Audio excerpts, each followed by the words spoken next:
Bonjour peuple congolais, papa, maman, onyokwami pour na kozwa visa, agence de voyage Smart Consulting et pour na bino. Oza na posa obima na ba pays lokola Canada, États-Unis, ba pays nyonso ba État Schengen, Turquie na ba pays lolenge na $500 Smart Consulting et saleli bino assistance et visa. Ba bourse peut être disponible pour na bana nyonso baza na posa okokende kotanga libanda pour na pays ya Tunisie, Chypre et Biélorussie. Oza na posa ya kozwa biso toza esika ya kobunga te okomi na rond-point Willery na avenue Louvungi 165 l'immeuble Kazam na premier niveau. Toza wana oza na posa ya kozwa ba information na nzela ya téléphone. Oza na posa ozwa biso na nzela ya téléphone obengi biso na 081 144 38 91 soit obengi numéro mususu 081 32 62 203. Smart Consulting, avec $500, on peut voyager partout dans le monde. Merci Mote Nabino Nyon, c'est Sika Bozwami, Congolais des pères et de mères, mais aussi Congolais d'un seul côté, Topé Sibino Mbote. Lundi 4 octobre 2021, rentrée scolaire, les Ali Bongo Mokola, Lelo et Salami, Netandi Mobimba, République démocratique du Congo, malgré que Awana Gombe, Toyo Tanga, collège Boboto, collège Elikia, Bana Bazotanga, Bana Bazana Bango na école. Bana Sinabe Bazana Bango, mais Bao Talana. Bao Kota na basalte, Bao Bavad na Bango na cour, Bao Talana, raison jusque-là, Toro Lokatoy, parce que les alliés mettent quand même dans photo, Francis Beya.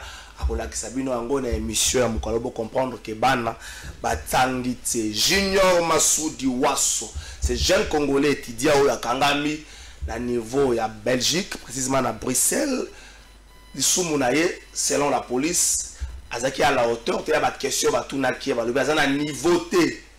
Yangwana li Soumonaye, il fallait que bazongi c'est pour la Congo Mokola lobby, mais pression quand ya ba Congolais pays africain li susu, ndesele te zonga na te mazali ya kokangama. Gouvernement à travers le conseil des ministres ya week-end de l'équipe, ya vendredi l'équipe, batidi ya ko pesa makasi mokonzambo ka instruire ministre affaires étrangères pour être baluka bakota na lombango en contact na gouvernement belge, baluka solution pour na elenge mobali o batali c'était azali na ba document nyonso mwa vena otanga na université catholique de Louvain. Donc, il y a des documents, c'est inscription à Malamu, mais selon la police. Tout le monde communiqué Moko, il y a un recteur, il y a un rectrice, il y a un espace francophone, pour soutenir les langues mobiles, il y a la police, Atika Yazung, c'est une université, niveau na police, c'est un Jijango, et vous avez l'université, est-ce que la police à Belgique, police à Kinshasa, elle reflète la police à Belgique, la police à Kinshasa, elle a infraction, sans pour le policier, elle a la qualité. Bon, la tournée Ram, ministre, a fait un tic à cause de la Mokolo, mercredi, il y a un député pour Ayanola. Motuna, un député va se faire quitter na Makambaloba qui liboso. Ni ko bongwam, un député m'a déclaré que mon soleil tamboli. Est-ce que vous comprenez? Est-ce que vous convaincre Bango? Tu remets quand même que vous êtes allé sur l'angom kolo enfin seni. Mokola samedi, bayokana qui les sociétés. Vidéo mon tout nango. Avec de Kambalobi, botu ko kanisa ke batata molimo bakabwanité, bakabwanité. Baza certes na liloba moko tani kambotali président ya Seni, mais bakabwanité bako continue avec selon ye bako comme l'Assemblée nationale pour na reçu ensemble sama comme salama ki mokola samedi, mais selon ba catholique pe na SCC bako continuer les selon mokola lelo, mais bakabwanité bazalaka ensemble. Donc ba politiciens so bazao kanisa ke batuna ngambo ya Seni ya ba confession religieuse bakabwani ba beti libungu tulu. Merci na bien so boza kolanda biso to pesi bino mbote mais yambona présenter bino ba invité na biso mokolo na kozwa ndeko nanga Joël Ilangila, jeune leader ya Mbandaka. Pour quelques minutes, webi mokolo rentrée parlementaire à niveau provincial le 30 septembre na Mbandaka ezaki opesi mbo boyi masasi betaki bandeko bazwaki masasi na likambwana démarche ba 13 parlementaires au ba kwisa gouverneur na ngambo moko 7 autres au babi président assemblée provinciale a kokota les sous-souté na katia a siéger les sous-souté na bango po bango ba boyi na bango ye na bakamunyo soana na kopesa juste mbili est-ce que ça ministère intérieur to mobeko oyo kambaka assemblée provinciale wande primé to rebe bango na émission na biso mo kolelo ndeko Joël ilangila na pesi mbote mbote ndeko journaliste yo zalaki na mbandaka mokolo le 30 ya biko tindaki biso ba image to zaki nango yo mto tindaki biso en contact na yo bande mususu bazwaki masasi bande mususu babungusaki ba téléphone mususu bazwaki premier soin mais est-ce que plénière ko sale matin na kimia sans pour ôter ça la makelele ndeko journaliste plénière ko sale mana kimia kaka soki gouverneur illégitime Bobo Boloko atiki ko tracasser assemblée provinciale. Gouverneur illégitime. Pour l'année là comme illégitime parce qu'Azala qui est élu. Oui, Azala illégitime parce que ce qui gouverneur a perdre majorité dans l'assemblée provinciale a commis illégitime. Azala est une légitimité. Ça c'est clair. Azali na majorité les sous-soutés a retravailler na banane parce que y a Azali émanation il y a des députés provinciaux. Ce qui sont des députés provinciaux majorité ba boyé. Azali illégitime, Azali sont na légitimité. Yango ndeko journaliste to kende mbangu pona likambo o elekaki le 30 septembre. Le 30 septembre wana ezalaki mbutu. Ezalaki mbutu pona nini?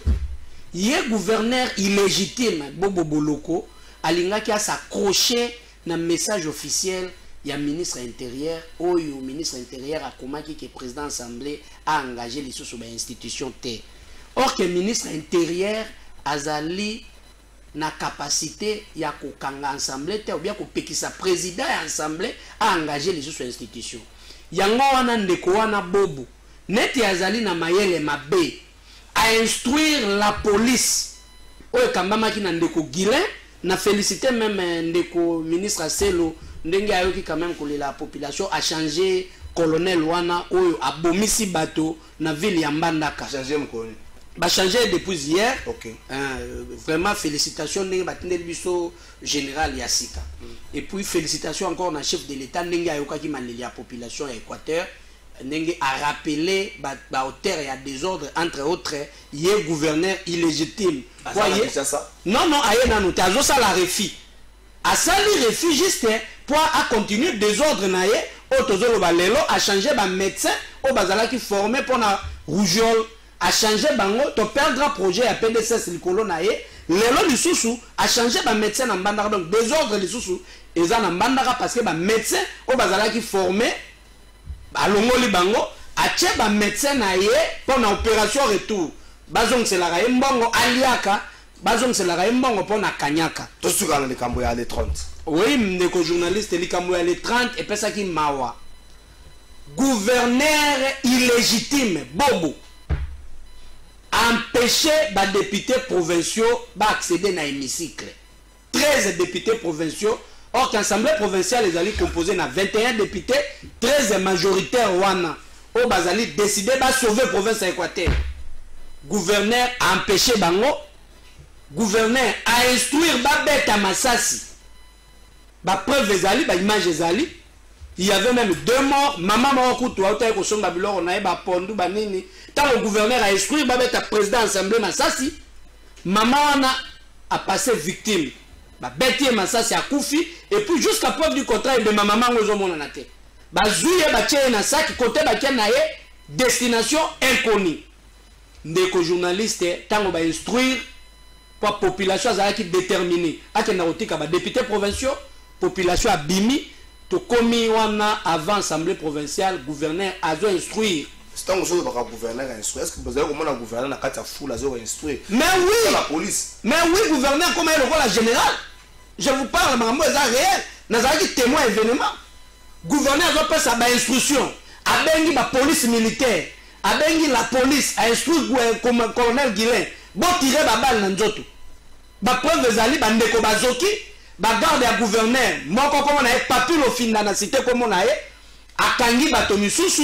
Azui a toboli bango batonga moko bo onde ko wana sukwa to ebite so arobika a toboli etonga tonga ngo to ebite so ki tonga ngo za ya nini bande ko mosusu bazui masasi ba image ezali wana yango tongo zo bato bazomona ba image donc mokolo wana ba empêcher ba député président ya assemblée provinciale ba garde ya gouverneur ba toboli et soki ba beti soki kolo soki buka oui Claude Buka Lompulu Claude Buka ba beti kolo sa munduki ba zokisi donc nenga za na choc na liboko 3 députés provinciaux bazui mokolo wana kuba et pas ba garde corps ya gouverneur et puis ba misusu bazui masasi ba misusu bazana ba hôpital donc scandale na mbandaka moto o azali auteur ya désordre nyonso gouverneur Bobo po azui a mis couvrir na message officiel ya ministre intérieur Aselo siko bino na beaucoup se bo senga nini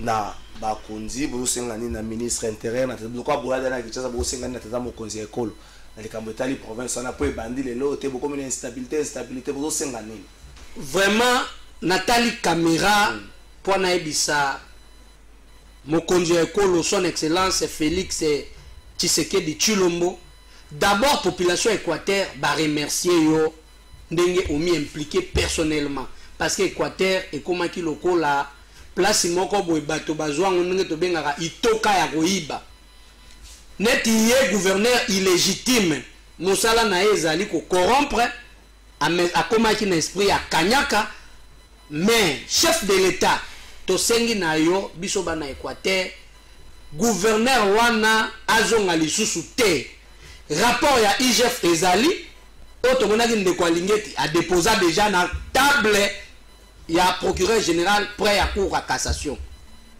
En dehors de cela, mais je suis l'équipe bas spoliation makambo ebele au ba reprocher gouverneur.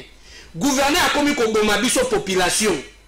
90% de la population équateur balingi était. Pour preuve, akage elobaki yango ndenge elobaki ko dirigeante équipe moko ekende kuna. Chef de l'État, yebaki gouverneur a commis ko corrompre bato na ba 5000 francs. 5000 francs congolais pour balo bagaki masasi ebetaki te. Ok ba preuve yango ezo laksana bilini ndenge masasi ebetaki. To sengi na yo mokonzi ya mboka gouverneur wana akosambwisa kombo na yo na province ya Équateur parce que azo citer ba membre gouvernement na yo que bazo soutenir ye bazali na sima na ye et puis azo continuer corruption. Yango wana mbanda ka balobi trop c'est trop. Fini avec l'histoire il y a gouverneur illégitime pour ba député moto ba tchaka et puis ba député ba longoli pour ba député ba yoki maleli ya population oyo bango bazali émanation na bango. Merci Joël Ilangila. Monsieur le gouverneur Bobo Boloko Bolumbu. Illégitime, il faut bakisa na suka. Ngala ko bakisa te. Monsieur le gouverneur Bobo Boloko Bolumbu. Gouverneur illégitime. C'est là quoi? Ah Joël, c'est là. Monsieur le gouverneur Bobo Boloko Bolumbu. Yo zo gérer province pour na liyo na libota na yoto. Zo gérer province pour na population. Ngai awa naza kotuna te nani azaki na raison nani azaki na tort moko na les 30.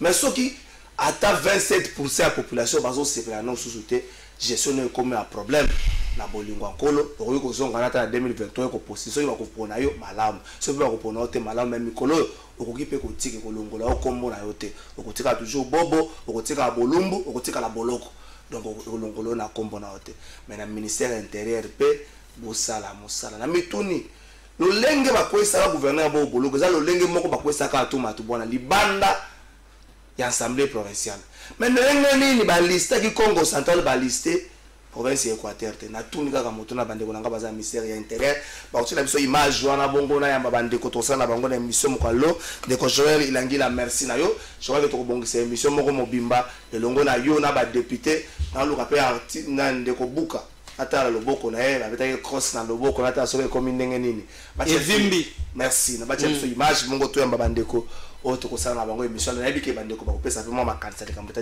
la province de l'Équateur.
Merci. Image jointe de l'exayango moko les 30 mingi. Torosa l'émission moko spéciale dans le camp de la province de l'Équateur. Et l'eau connu des aussi matin dans la province wana. Sokobet sali solo nango maître Martin Milolo. On a habité dans Zora dans le cadre d'un mouvement citoyen. Tout pose action dans le mouvement citoyen belé bongwama. Et comment la bangomba politique na pression. Mbote ndeko trésor mbote na bandeko na biso nyonso likambwa Équateur eza problème oyo il faut pas totia mai na munoko eza eloko moko eza entretenu na niveau central parce que il vous souviendra que le gouverneur a été destitué par l'Assemblée provinciale, mais comment est-il revenu là-bas? C'est par la décision de la Cour constitutionnelle qu'il a ramené là-bas. Or, comme dans toute autre province, dès qu'il y a déjà une crise entre l'Assemblée provinciale, qui est la première institution, il y a province, en termes de hiérarchie, et l'exécutif ou le gouvernement provincial, rien ne marche. Aujourd'hui, nous sommes en train de parler de cette crise-là. Quand est-ce qu'on parlera du Coran en Mbandaka? Parce que l'Équateur, comme il se trouve là, c'est l'une des anciennes provinces où c'est difficile. Il n'y a pas de courant en Mbandaka. Il n'y en a pas. Quand est-ce qu'on parlera de ces questions-là? Et quand on voit ce qui s'est passé le 30, c'est totalement inacceptable. Il y a eu mort d'homme, tout juste parce qu'il y a quelqu'un qui veut se maintenir au pouvoir, ou je ne sais pas. Moi, je demande à la Cour constitutionnelle, je commence par là, en tant que organe ou juridiction qui a le pouvoir régulateur des institutions, il ne fallait pas retourner Bobo Boloko à la tête de la province. Et aussi le ministre de l'Intérieur, ce n'est pas de sa compétence. Les provinces bénéficient de l'autonomie politique. Donc, faire le bras de fer ou entretenir le bras de fer entre le gouvernement provincial et l'Assemblée provinciale, qui est l'organe précédent de la province, c'est créer une crise dont on ne sait pas l'issue. Voilà pourquoi je demande à ce que le ministre, si c'est vrai, parce que moi je n'avais pas entendu le message du ministre, si c'est vrai qu'il avait instruit que le président de l'Assemblée provinciale ne peut plus engager cette assemblée-là, alors que les députés n'ont pas destitué ce président-là, il faut qu'il revienne sur ce message-là pour apaiser la situation. Merci. Et rentrer dans la légalité, parce que ce n'est pas de sa compétence. Merci. Nicolanga Didier Kaninda, la PCO Mbote, peut-être un mot pour les Kamotali, province et Équateur. Non, Mbote na yo, Mbote na bandeko baza na plateau nangai, Mbote na baibazo landa biso. Eza déplorable makambo nyonso tozolo bawa, mais mingi lokola bandeko balobi suffisamment na oyo Italie Équateur ngana nina quand même na loba mwa par rapport ya ville à Kinshasa. Obi na ville à Kinshasa ndenge na loba rango tozo vivre plus pur que ça, parce que gouverneur aza en complicité na ba député nyonso provinciaux. Obi que lelo ceux qui ont tali gestion ville à Kinshasa par exemple au Monaco, c'est une gestion calamiteuse. Na pêche exemple na landi moi na mboka Godem Poi on a le bakaza numéro 1 à ville à Kinshasa, c'est-à-dire c'est lui qui est censé contrôler le gouverneur. Mais quand c'est au mona Godem Poi yemoko azali à côté na ebité soka kota jana na eloko bazobenga dynamique ngobila to nini, parce que il est le premier à être les porte-parole de ngobila. Non non. Lo nazolanda ye na yoka nazolanda ye na itandoike lobby nazomona prouesse na lobby qui au basali makasi za ba lumière publique. Mais na opé ce exemple ya ba lumière publique wana.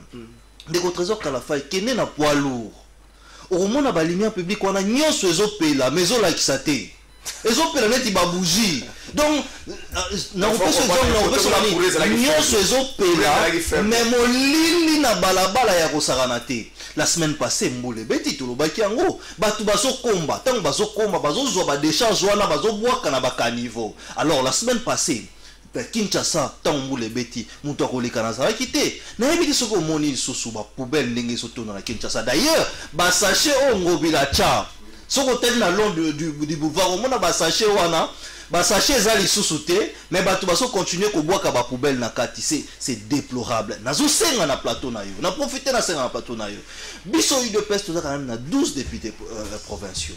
Nazosenga badéputé wana bazwa conscience bameka ko interpeller Ngobila bameka ko benga na ville à Kinshasa. Si après 2 ans c'est comme ça, après 5 ans ça sera comment? C'est déplorable pour la ville de Kinshasa. Merci message de l'équipe. De kolanga Jonathan Kwali Ngwele yobenza ndenge babengi kombo na yoboye soko lobite pour la province Équateur ba ina Kinshasa ka musabati na pesi mbote mbote ndeko Kalafai mbote na bakongomani bonso bakolanda biso mbote pe na bandeko tozu na bango libakwa ko partager plateau naza mokambia yambo ya mouvement politique pour l'amour du Congo moko ya ba cadre ya lamuka c'est peli mingi po na découvrir moko ya ba IDPS na plateau. Luxe la ville à Kinshasa. Vous avez été incapable d'arracher ne serait-ce le vice-gouvernorat pour la ville de Kinshasa. Donc il faut vous taire. Vous êtes 12 mais beaucoup quitté. Dans le gouvernement Ngobila, vous avez 4 ministres. 4 ministres. Et vous avez vos vice-gouverneurs. Et ici, vous allez me donner des leçons de gouvernance. Il faut d'abord commencer par moraliser vos dirigeants. Que lorsqu'ils sont là, pour ne pas être plaintif demain, il faut pas ça l'effort ya kozwa bokonzi. Bokonzi le kaka na kozwa ba ebonga. Le Ngobila ne partagera pas son bilan seul. Vous avez le premier vice-président dans le bureau. Si Godé pourrait porter parole. Et qui est Tibalabala? Si Godé pourrait porter parole. Tibalabala qui? Puis ça va être initiative moko ya contrôle ya gouvernement Ngobila. Oh moko ebeli ya IDPS asali moko. Moko initiative vient de comment Ikawa Ndeba Gérard na plainte na. Vous êtes 12 mais incapables de faire l'attaque contrôle il y a gouvernement Ngobila. Pour éviter biso ba théâtre wana. To yebi ba limite na bino déjà. Na est-ce qu'on a dossier de Équateur? 1 minute comme Équateur. Ndeko Kalafai. Au rappeler encore na ba même circonstance. Ba longola ki ndeko bobo libanda ya hémicycle. Na zone so sima ba longola ba manisa en son temps Nicolas Kapo amutuka cour constitutionnel ezongisa ye azalaki non présent mais pour na nini ndeko ya Lualaba ba ko ici azalaki présenté oyo respectaki article 61 à 19 t ya ba droit à défense cour constitutionnel wana et réhabilité. Donc ça veut dire que 2 poids 2 mesures ils ont continué. Tala siko cour constitutionnel ezui mokano ministre intérieur ya moyi va exécuter yango. Tu imagines ça? Quand ndenge basalaki na ndeko tout depuis 2019 cour constitutionnel ezui décision à Kende batika ko exécuter ngo te tina 2021 nde bongo mboko eza ko kamba. Mais quand il y a mort d'homme et donc liboso il y a des arrestations. Mais bato bakangami te ya mutuna liboso yango wana lelo no otsaka auditore za wapi licence ebimi licence ebimi et muto ouais. Donc même les vies humaines kaka ndenge ba bwaka na fulu 4 personnes ba kufa na Kinshasa le 10 juillet pour Mama Malonda pour na Nicolas IDPS ndenge ba bwaki libanda bato ba kufa na dossier Équateur. Ça doit continuer jusqu'où? Et okende ti wapi? On doit comptabiliser de morts et il n'y a pas de justice, il n'y a pas de réparation. Namboka nini. Et puis bon là, l'autre station de tout a état des droits. Merci. Ndekolanga isango Jacques bon yo un mouvement citoyen. Isongo plutôt. Yo un mouvement citoyen penza na pesio mote peut-être un mot dans les cambo Équateur pour de grosses babeti c'est dans les cambo. Mbote ndeko Trésor, mbote na bandeko autoza na bon na plateau, mbote pe na bandeko bazali kolanda biso. Na kozongela mingi te parce que bandeko suffisamment ba lobeli makambo wana ya Mbandaka en fait ya Équateur mais ngai eloko oyo nakoki ko bakisa ezali kaka continuité il y a régime ya kala ya ndeko Kabila nde zali ko continuer ti lelo. Pourquoi par rapport na ba ETD, donc les entités territoriales décentralisées, parce que à l'époque il y a ndeko Kabila, il y avait entre guillemets bah, soi-disant leader, il y a bah, chaque territoire ou entité géographique. Nazali culturellement Mongo, donc Maramo Équateur, ils allaient Kosimbanga, mais géographiquement parlant, Naza na Kasai. Mais au Kasai, tous allés na leader. Ils allaient que nous il y avait à Kananga à l'époque, na Kasai occidental, de commis lolo akoyi ko contredire ngaite. Au tout monde que non il y avait ba leader wana. Babanagi ko sala makambo elongo bani te pour la population, c'est-à-dire mutalali à la muki yo longwe gouverneur. Ba gouverneur musuzu lowa maire ya ba uti ko longole maire ya mbanda kawana. On a nommé par texto. Par je ne sais pas Chadari ou Sogina ni wala ministre on a intérieur. Il y avait même d'autres maires de ville. Mais makamwana mutoza déjà ba longo lié. Mais kendete pourquoi? Ado kendete. Donc nous pensons que il faut administration Tshisekedi et ça la différence na banoko le kala wana ba népotisme ko battre la batu ata sur salima be likolo ya kanyaka na ba opération retour à la province tout tika la kaka na yo rentrée scolaire mokola lelo na espace Mobimba République démocratique du Congo, mais rentrée scolaire timide surtout à Kinshasa. La plupart des écoles catholiques bafungoli na bango bazoya mabande batazomona ngo na bafoto wana ekolo wana kolo bango teneka bato bamoni batine so ba comprendre même yo munda oto na motu no comprendre bazoya mabana mais bazotangisa te bakotika bana bakota na cour bakotika bana bakota na basale basina ba bafai na bango bana bafai na bango totala na gato to na boni vacances côté na bino bato pe bakufaki na covid. Est-ce qu'il faut réparer nous le besoin makambo to kota na kala? Est-ce que les enseignants ne sont pas aussi exigeants mingi? C'est une situation de traverser les lots de mois de Congo. Même dans le monde, sur la Covid-19. Ce qui est vrai, Covid des alliés responsables, il y a Makambo Ibele Amabe, pauvreté, et puis donc économie est par terre, ça c'est une évidence. Mais ceux qui déjà Bakonzi, Bapesi Mukano, arrêté déjà date, il y a reprise à Bakou, et que enseignant, bandimi, parce que Koya déjà pour répondre à l'invitation, en fait, na Moussala. Bon, justement, mais il faudrait qu'il y ait, est-ce que réellement, décréter grève, ceux qui décréter grève, ils ont droit à Bango, parce que effectivement, le gouvernement, 40 000 francs. Le gouvernement est censé à respecter l'engagement parce que ma méthode va enseigner bani les rotés. Je ne sais pas accord ya Bamboudi. Je ne sais pas ce qui les lois ils a appliqué accord wana depuis l'époque Kabila. Mboudi wana to bano yeba ngoli to yeba tango ba enseignant ba salaki ba accord wana de Mboudi ce qui Mboudi wana ti les lois et sokandenge nini. Parce que chaque année les appels à Bangote il y a enseignants kotoyo ba militaire ba médecin ba infirmier. En fait, les policiers, non, ils sont à Bazosenga. Il y a la grande sociale, ils sont un peu presque partout. L'administration publique, tout ça. Mais une chose est aussi sûre, nous ne sommes pas sérieux. Que ce soit dans l'administration publique, que ce soit même dans la police. Moussala ou Bazosala, ils allaient correspondre à la population. Donc, aux autres qui ne peuvent pas délivrer un petit document, il faut foutre un bon sang qui tance, tout ça. Et nous, ils ont mabé. Donc, tous allez exiger le gouvernement à respecter l'engagement de foot à Batou et puis Batou on a l'administration publique parce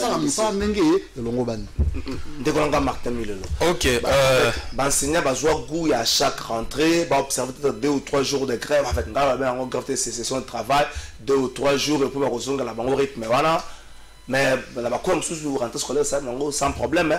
Alors Kinshasa, certaines écoles catholiques observent. Bon, ndeko trésor, toi qui n'es pas 4 chemins te webi que makambo izo sa na bécole, les appels makambo yo, izo sa na ba université.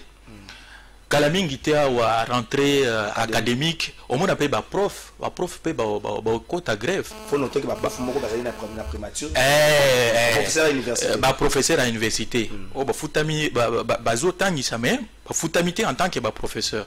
Donc et là, d'abord, makambo eza na secteur ya enseignement na biso ezali ko sala soni makasi. Eza soni, tout ça c'est quoi? C'est le manque d'objectifs et des politiques publiques. parce que tozoloba wa makambo ya enseignant et comme le rôle normal que non enseignant bayaka na bango moko basali grève de 3 jours tout ça ainsi de suite. Je me demande pourquoi to senga alternance. Je me demande pourquoi to senga changement pour que makambo bon. Je vais aller tout droit au but. Aujourd'hui, le premier ministre a dit Bisabiso Tozana accroissement ya ba recette, ba réserve d'échange et combien on dit ce qui combien. J'ai vu Alingué te féliciter le premier ministre pour avoir collecté ne fût-ce que pour le mois il y a septembre plus de 760 millions de dollars. Mais c'est bien. Mon voir réseau Salamoussalani. Tant aux autres qui enseignant babaki c'est lié 40 000 francs. 20 $20. Yebisangai rentré yangoyo. Biloko na wenze. Et combien? Parce que enseignant on appelle la famille il faut c'est la paix rentrer. Babaki c'est lié enseignant 40 000 francs. Député babaki c'est lié combien? En dehors il y a palissade. Babaki c'est lié combien? Donc ezali makambo moko ezosala soni makasi. Ezosala soni makasi parce que l'enseignant c'est l'agent moteur. L'éducation c'est l'âme d'une société. On ne paye pas et quoi que ça la biso plaisir te comme on a qu'à enseigner on dirait moi je demande aux enseignants ceux qui réclamation na bango ils a pris en compte par le professeur Tony Mwaba que je respecte bien. Oh yaza pe avocat, oh pe abandaki ko pesa ba leçon mingi na tango ya ndeko, oh yaza lelo na makala. Ceux qui ba respecter ba revendication na bango te, il faut ba kene na grève, c'est leur droit constitutionnel. Et nous demandons à ce que ezala kaka likambu ya ba enseignante. Il faut aussi que les parents puissent aussi hausser les tons, soutenir les enseignants, parce que l'éducation de leurs enfants en dépend. Merci. Ndeko Didier Kanina, rentrée scolaire, mais il faut signaler, ministre a eu la volonté, ce qui le gouvernement a ma ministre a la volonté, il faut noter peu face toi. Ndeko Trésor Kalafai, par rapport à l'enseignement, je crois que c'est un dossier très sérieux, et c'est un peu là. Kassina Lingina répondit rapidement à Ndeko Alamuka. Je pensais que Ndeko Alamuka Nini. Bandundu s'il vous plaît, s'il vous plaît, s'il vous plaît, c'était important quand même sans non, parce que c'est là. Bandundu Tony n'est pas raté. S'il faut parler de la ils sont tribales. S'il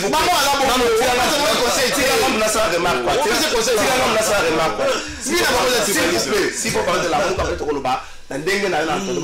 Muka, il y a Bandeko Fayou, na Muzito. Mais seulement si Bemba, na Katoum, il va la Muka, tu avais rappelé sur la Muka, donc la Muka, la Fayou, la Muzito. Donc, tu constates que ça a société. Alors, Ndeko Alamuka, elle Fayoulou, na Mpangi. Le Baban, vous êtes tribal. Il est tribaliste.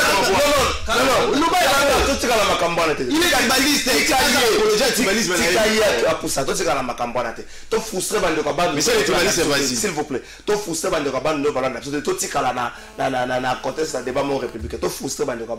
Je suis très loin d'être tribal. Très loin d'être tribal. La première des choses dans Naïb Sandeko, tant on a bandit développement nangaï, j'ai critiqué le gouvernement provincial. Et j'ai continué à mener ces combats au sein des lieux de peste pour critiquer de façon que Tozoa, gestion, il y a bien, il y a vu, il y a Kinshasa. Je pense que si tu aimais les pays, tu allais appuyer ma critique. Je pense vraiment que si tu aimais les pays. Mais apologie n'est qu'au contraire pour montrer que vous êtes ailleurs. Mais population est tout nibino, Botambola qui les 15 populations accompagnées qui binoté. Mais la population vous a posé la question. Nous avons ici des questions qui fâchent la population. Makamboaram. Nous avons ici des questions qui fâchent les gens. C'est là. Nous avons ici des questions qui fâchent la population. L'éducation des enfants. Bino bolobela ngote poani. Bino ka élections.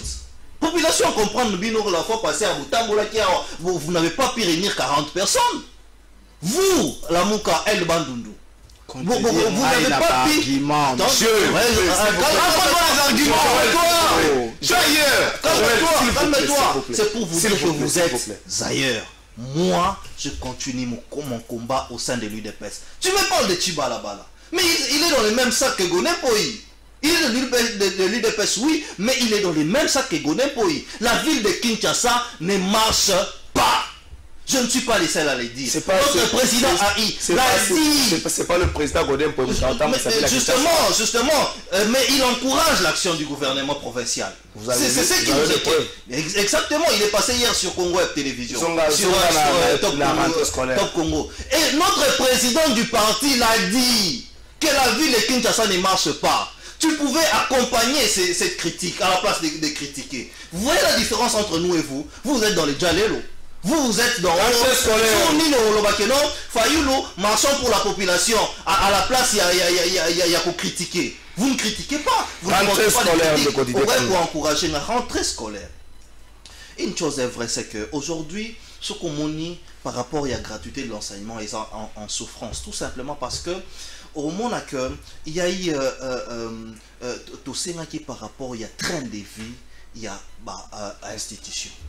Et cette question-là, moi je demande ici au gouvernement central de pouvoir en tenir compte. Parce que lorsque la dépense est beaucoup plus axée sur les trains de vie, il y a une institution, tu as toujours la difficulté, il y a qu'à payer ses enseignants. Parce que, comment est-ce que chaque année, nous disons les mêmes choses? D'ailleurs, on était ensemble dans cette lutte avec Tony Mwamba, qui est aujourd'hui ministre, par rapport à la gratuité de l'enseignement, ils qui sont en souffrance. Et maintenant, nous les laissons en œuvre. Nous le mettons en œuvre pour que le ministre puisse réagir par rapport... Mais le ministre, c'est pas avec lui les moyens de la République. Non, mais il est quand même ministre, il a une grande responsabilité. C'est pourquoi nous disons, ici, les gouvernements centraux, en commençant par Sama Lukonde, et c'est Niliba qui dit ça, d'abord les trains de vie des institutions.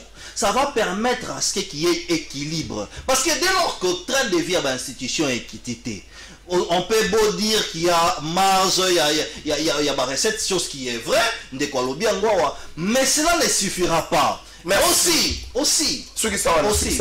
prenons aussi ça rapidement, aussi, vous savez, on a eu trop de problèmes dans Makambouya et enseignement, notamment des fictifs, notamment des écoles fictives, notamment d'autres écoles où ils ont qui fictifs, mais ils ont qui désactivés. Tous ces problèmes-là doivent être résolus avant que Makambouya soit en l'ordre. Mais cela n'empêche pas la rentrée, parce que on a informé avant un plateau, on a quand même sillonné la ville pour voir si la rentrée scolaire qui a été décrétée par les ministres a été effective, mais elle a été exactement effective. Oui, sauf que nous pouvons aussi relever qu'il y a des bourdes. On commence par l'année dernière. Il y avait des bourdes de l'école catholique où nous avons comptabilisé que pour ça là-bas faire sur l'éducation des enfants. Merci. Nous dénonçons ces choses, mais nous demandons au ministre d'être responsable par rapport à la rentrée scolaire. Et lorsque institution est là, train d'institution est là réduite, vous verrez que la rentrée sera effective et les enseignants seront... Merci Ndeko Jonathan pour la rentrée scolaire. Bandeko nous sur la plateau, basé décrire le fait que c'est chaque année où tout le monde a et comment le rôle a Egoya. Donc nous donc on va essayer à des jours Egoya. Après Egoya, ça a des jours Egoya la bango couper sa activité normalement. Mais bandeko nous sur va zongeli élément mokoya train de vie à l'institution. Mais ceux qui traînent de vie à l'institution et ça va à l'écolo, c'est là que ça a un problème. Ndeko trésor. Je ne sais pas ndeko nyos. Nga na yoki ndeko milolo, na yoki ndeko isongo. Disez quand dans le bango. Papa, laisse-moi venir. En lieu et place, il y a kolobela makambo mboka. Ko aborder question ya gratuité sur aux ba éléments. Il y a enseignement sur aux ba éléments. Il est allé confirmer la tête du tribalisme qui gît dans leur sang. Moi qui vous parle, je ne suis pas du même coin que le président Martin, mais je suis cadre dans ce mouvement-là. Et tout ça est belé bongo. Mais ceux qui vont qu'il y ait une institution à Yambo Yamboka, au comptabiliser quoi moi sur la majorité, au P ça va combattre quoi. Ceux qui disent APK et Kin. comptabiliser au pays sans raison. Ce qui est dans l'administration, dans le mandataire public, c'est le tribalisme qui les gêne. Propre na bango eza makila ya bateau balingi kaka bango les nous. Nani est-ce qu'on a un enseignement? Nous avons passé 4 leçons pour apparemment dans la leçon. Il y a Liboso. Avant de lancer une année scolaire, on évalue.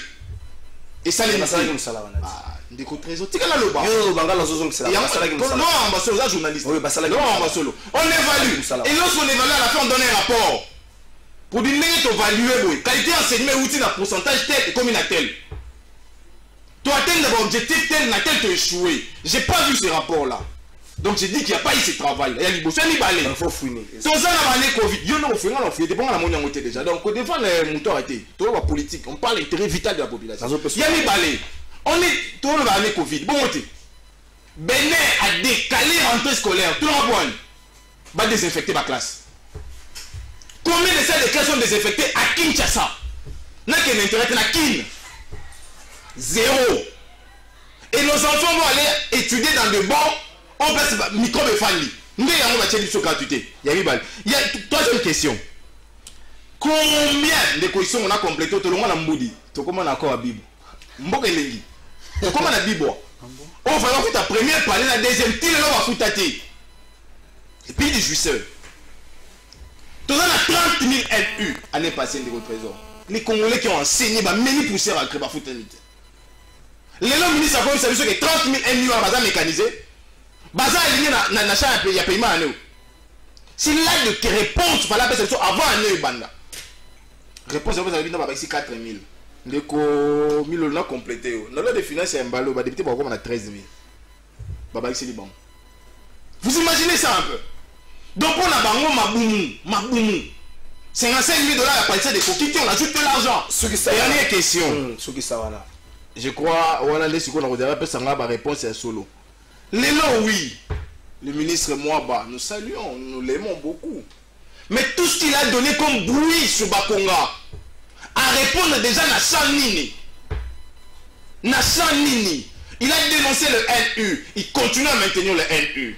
Il a dénoncé la qualité de l'enseignement. Il continue à maintenir cette mauvaise qualité. C'est une ligne sociale au Yéko ça dans ministère. Merci Jonathan Kole. Bota la photo moi la mobalo, je préfère tout le bangon comme on a 1 minute tout ça vous peut c'est ma beaucoup. Mingi surtout mingo bandeko batambola na mouvement surtout bota photo moi la mobalo ndeko Junior Masudi Waso oyo akangami na Belgique azala na 20 ans que na ko tanga ba raison ba lobby à répondre malamu tena mituna ba policier batunaki ndeko nanga Jacques. Est-ce que le loyo c'est le gouvernement congolais qui est faible? Est-ce qu'on ne sait pas faire face à quand même depuis le 18 septembre à aucun de 1 mois? Au lobby yango déjà dans l'introduction gouvernement congolais a faible. Totambo limingi na ba mboka msusu ataka en Afrique. Sunga biso na photo moi na mobala. Comme on a été à un certain moment légèreté ezali mingi au ba congolais baza respecter te libanga. Ozali en ordre, ozali na mikanda tout mais ozokoma na ba aéroport mususu bazo tambwisa yo on dirait oza muibi parce que tout simplement parce que oza congolais. Tozali ko senga na ba konzi mboka ba s'impliquer et parce que dès lors parce qu'on peut s'imaginer ceux qui français moko to belge moko ou même un petit chinois à l'aéroport faut le bien à l'aéroport akangami na kati aéroport et pas na biso awa mais ce sont des rois tozolingela bango tout ça mais comment biso moko ceux qui to bimi libanda ba respecter biso te to lobite que non ceux qui ba to ba ya et pas na biso nyokola bango ndenge ba nyokola biso mais au moins le gouvernement a meka ko au certain niveau na il y a coopération bilatérale na ba pays mususu parce que c'est inadmissible que moi na batu en fait moi na mboka accueilli libanda et puis ba kangaye non seulement bazo poser ba question oyo je ne sais même pas à quoi ça va servir ces questions parce que on parle avec des documents à l'appui. Il a tout de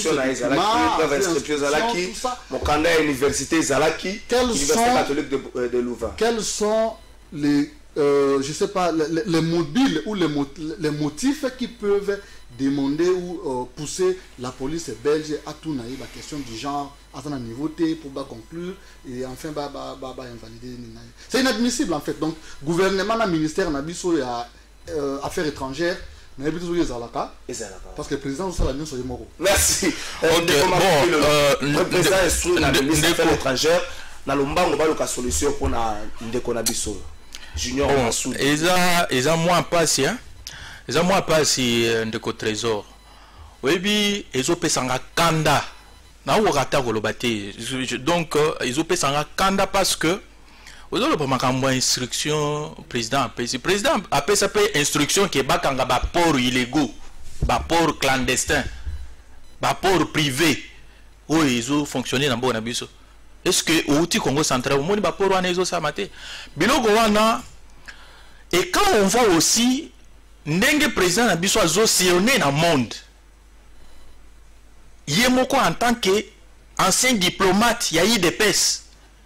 En tant que diplomate chevronné, biloko wa bongo izo comme la biso et pas par n'importe quel pays, par la Belgique. Oui mais que contentieux belgo-congolais et ko bandara na eloko wana. Contentieux belgo-congolais et ko bandara parce que je vous dis aujourd'hui, il y a une crise diplomatique grave entre la France et l'Algérie. Oui.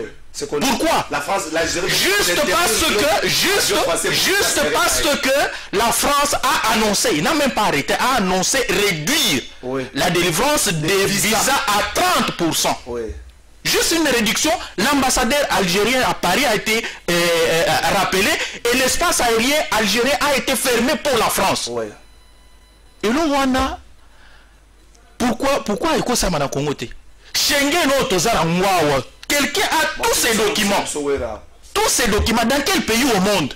Oyo, police et immigration. Et quoi, les autres qui nous posent ma question, il y a classe azotan. C'est inacceptable. Je demande à ce que Monso ne puisse pas faire obstruction na question d'actualité oyo, ba député bako tout na Christophe Lutundu. C'est inacceptable. C'est quelque chose qui devrait mobiliser. Au-delà, il y a personne, il y a un déco automoni. Et ça, question Oyo et Sengeli est mobiliser toute la population. Et en tant que mouvement citoyen, je serai le premier.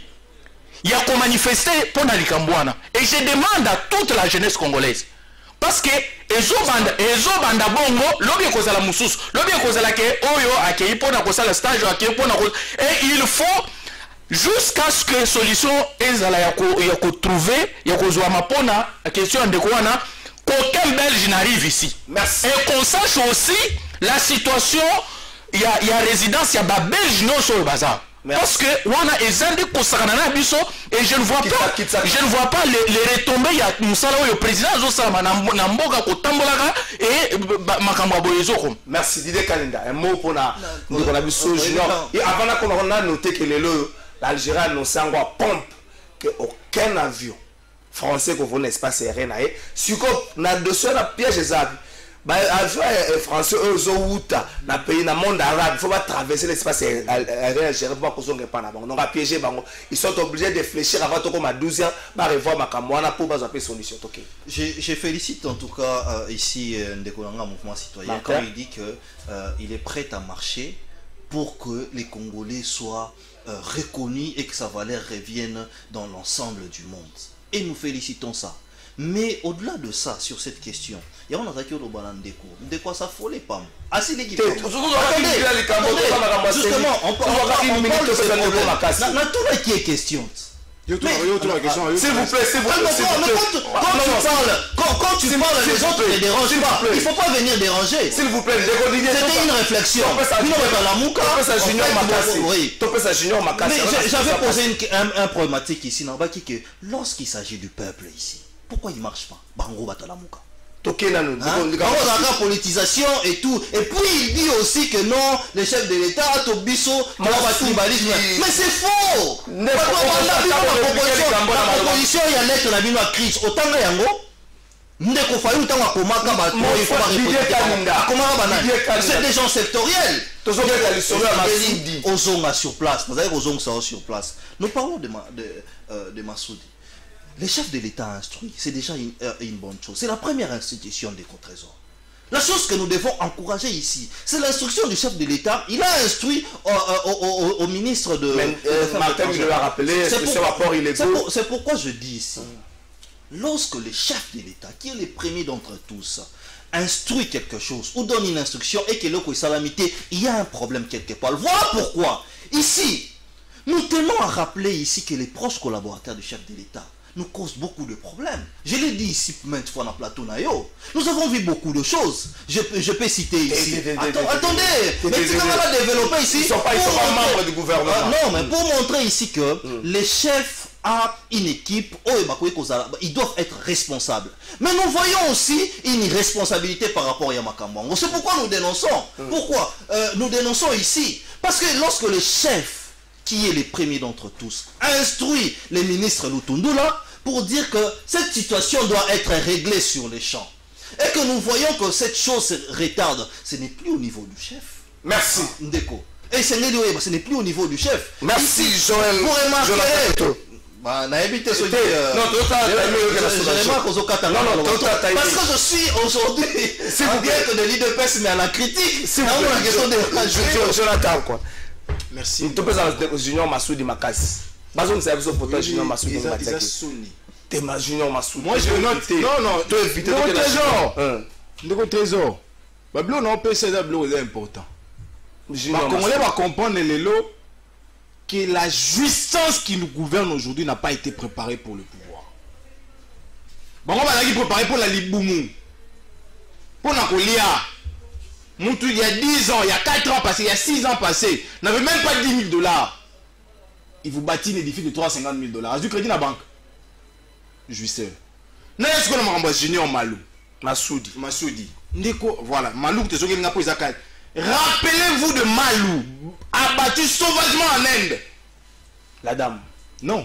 Ouais, moi c'est Kala, moi c'est il y a 2 ans. Mon Bali. Oh oui, le Tidia, oui, il y a quelques mois. Est-ce que mon attend ministre affaires étrangères il y a Congo à Kekuna? Corneille qui samedi. Plus de 3 mois. On tue un Congolais et le gouvernement congolais ne se déplace pas. Incapable de sécuriser sa population. Incapable. Les loyaux. Au PC du Solo, il y a Algérie. Moutali Bochoir et Jacques Lebeda, premier ministre en Abon. Abi, on ne peut pas nous intimider tel que la France l'a fait. On a mouillé, madame. Si vous avez en Belgique, c'est bien en Oni. S'il faut aller plus loin, on soulève des questions à Ouérao. Président, si y a RDC dans l'Union africaine, thème dans Ouébi. Promotion et culture. Art, na métier. Na culture, tu réussis de jouer. Si vous faites ça la réalité, si vous êtes incompétent, vous êtes juste au sein de ma baie. Un citoyen du monde un citoyen américain vaut plus de 10 000 citoyens ailleurs. Dans les grèves américaines, comment si on a vu ce Congolais mort au Banda, Massoudi a abandonné. N'a pas communiqué à la famille, n'a pas une pétition à ma camarade, déjà dans l'université à Louvain, j'ai même signé. Même l'université aussi a soutenu. Voilà. Et il y a un mot qui a chancellerie à Congo. Et comment on a été? On a été depuis plus de 4 jours maintenant. Non, depuis le 18 septembre, donc il y a 1 mois. Il y aura des gens qui ont quitté ça. Pour les gens qui ont été un mois. Depuis 1 mois, Congolais Nini, au gouvernement Tindi. Ça m'a choisi de l'état de tout le monde. Merci. Merci. Tout ce qui s'est refoulé. Pour la deuxième fois, ba Congolais quand on bazo bimaka ba auto na ben aéroport à Zafete ne bazo empêcher les Camerounais ça le matin. Nous espérons que le gouvernement mais ministère affaires étrangères leur auto retenir kuna directeur de cabinet adjoint Mankaka vice ministre. Leur auto retenir na ministère affaires étrangères jusque là yangwana.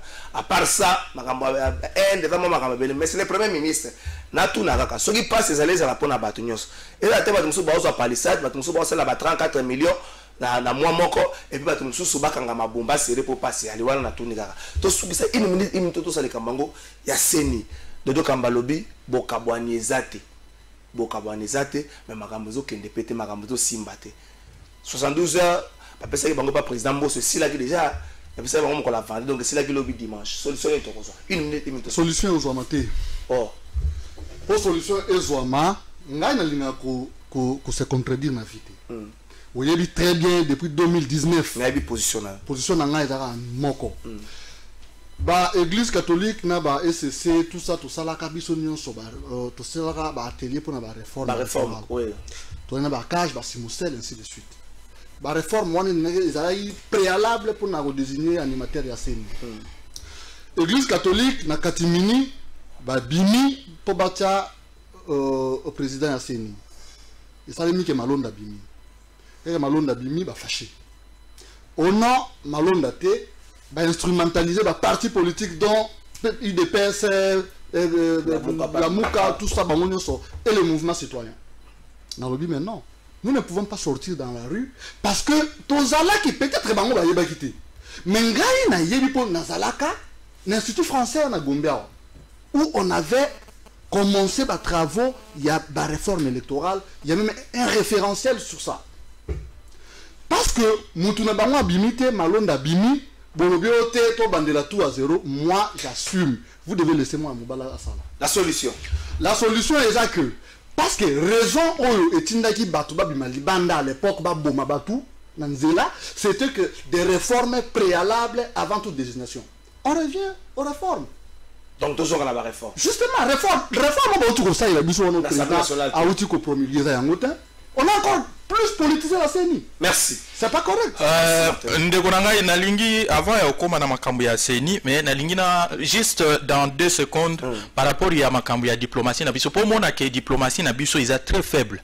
Il y a un sommet France-Afrique à Paris où ils ont préparé, ils ont annoncé pour le mois d'octobre pour la société civile. Donc le gouvernement français va parler seulement avec la société civile, donc ba politicien ba ozalate, mais délégation congolaise et kokendete. Et qui était pour Anini, les passeports sont là-bas, dans la maison Schengen, et la raison n'est pas donnée. Donc, bango ba kokendete. Nazo bisa déjà déjà na ba liste et tout ça, boko kendete. Ba kopesa bino visaté. Nous sommes faibles. Na eloko wana webi ki ngai biso. Na cadre ya mouvement mouvement na biso na ba Jacques tout ça, on avait investi toute notre énergie na makambo ya ba réforme. Biso dans le cas de l'université congolaise de l'engagement citoyen, to produisa qui en dehors il y a référentiel, to produisa qui ba standard il faut qu'on respecte. Mais eloko nini oyo salamaki na assemblée nationale. Donc assemblée bazui réforme oyo ba tunyo so ba proposa qui ba changer ngo ba komi ba mipesi pouvoir ya veto na loi sur la CENI oyo ezo permettre nani assemblée nationale azale tout puissant sur makamwana. C'est pourquoi nous disons ceci. Oui, solution. Mboso akoki kopesa même 6 mois, même une année. La solution entre batumi balewana na 6 personnes wana et kozalamate parce que d'abord il y a les pesanteurs politiques. Il y a les pesanteurs politiques oyo eza du côté il y a batunyo somi balewana. Voilà pourquoi pour éviter éviter makambo ya glissement parce que piège oyo eza wana eza glissement ya 2023. Ce qui tozongeli à Bovo c'est pour glisser en 2023 et pour éviter le glissement ngai nazo senga à ce que ba confession religieuse soki ba koki kopesa biso mutute oyo azananite on peut s'interroger d'autres forces et la société civile. Merci. Dide candidat, 1 minute là, 1 minute sokis. Deko esengeli na une minute esengeli na rappeler loko moko ndeko oti kolobango suffisamment notre diplomatie est par terre parce que avant même que toloba makambo ya ndeko na biso étudiant esengeli baki lorsque le chef de l'État a été même na Turquie, il a été aux Nations Unies, il n'y a eu aucun communiqué. Nous l'avions dit ici, c'est comme si nous avons même indexé les ministres pour demander est-ce que les ministres joueraient pour un autre camp. Là, on les dit à tout moment. Et on continue à critiquer CENI. CENI, c'est clair aujourd'hui. Sur la ligne de Dodo Kamba, il a dit clairement que Bisso nous a divisé, mais il rajoute que nous soutenons un candidat qui est tel candidat. Et nous, en tant que politique, nous ne pouvons pas nous ingérer de la CENI. Mais lorsque nous demandons la responsabilité de l'Assemblée nationale, parce que c'est là que les choses se jouent. Parce que Rappelez-vous, Ndeko Otikoloba, s'il te plaît. S'il te plaît, il s'il te plaît, Ndeko Otikoloba a quelque chose de très important. Il a dit que l'UDPS a été instrumentalisé. L'UDPS n'a pas été instrumentalisé. Pourquoi je dis ça? Merci. Donc, s'il te plaît, non. 2 secondes, s'il te plaît. L'UDPS n'a pas été instrumentalisé. Mais par contre, au moins il est le cas de Malonda. Malonda a été récusé par Merci. En commençant par son église qui est l'église pénaliste. Merci. Toqué à côté. Merci. 1 minute dans tout ça. Merci de votre trésor. Motuna Liboso Kotuna. Est-ce que ma confession religieuse membre de l'Union sacrée déposé la lettre dans retrait dans l'Union sacrée les 6 non va retirer. Donc aussi longtemps que Barozalaka la confession religieuse membre de l'Union sacrée, Tokozalaka na statu quo. Rentrons en arrière. Pourquoi on a refusé Malonda? Pour 2 raisons. Il y a Liboso, Moutoua Tinela qui est plein de la qualité. Il y a mis balai ensemble national et ça va bureau motomo côté. Les gens sont à niveau nini. Bateau et batini PV, bazapé na qualité. C'est là le problème. Et est-ce qu'il va investir au bureau Mobimba? C'est pourquoi nous disons, pour Nabiso, et j'aimerais bien le dire en français, lorsque l'on vit obligatoirement avec la canaille, le moindre que l'on puisse faire, c'est de résister et de les affronter. Merci. Merci. Et puis, je vais sur la rame, tu as un défaut. Ram. S'il vous plaît,